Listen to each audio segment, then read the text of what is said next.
ESPN reporter Laura Rutledge, who's been speaking to the teams. The Sugar Bowl has now been postponed. Laura, what are you hearing from the teams and the reaction to this game being moved?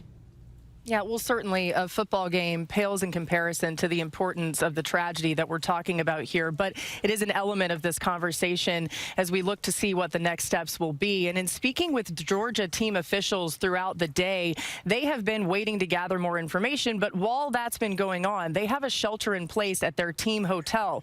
They're in lockdown. Nobody is leaving. Nobody's coming in. They're making sure everyone is as safe as possible. And here in the stadium, they just opened it back up, the Superdome, recently, so we were able to get back into the stadium, but they had been sweeping it once again with dogs who can detect explosives. They had done that a couple days ago, and they felt the stadium was secure. They did it again just to make sure, but of course taking every precaution possible.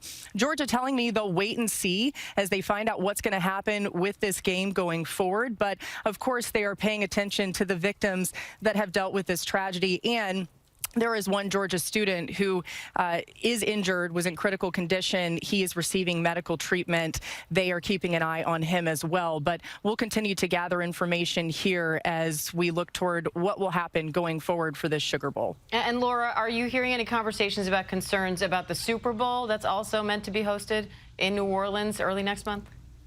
Well, certainly that's an aspect of this, right? And New Orleans is a city that has hosted many big events, as you were just talking about, and they're well prepared for that. There's been an influx of law enforcement here, the FBI. They've been meeting with college football playoff officials as well as Sugar Bowl officials, making sure that they're doing everything possible to ensure safety for everyone. So I believe that at this point, the focus is on this Sugar Bowl, this situation right now. They'll turn their attention to the Super Bowl, certainly, as they carry on. But there are so many people on the ground here to help with this that I imagine New Orleans will do everything possible to ensure that the Super Bowl is in good condition going forward. All right, Laura Rutledge there on the field at the Sugar Bowl, the game which was supposed to be tonight, now postponed. Laura, thank you.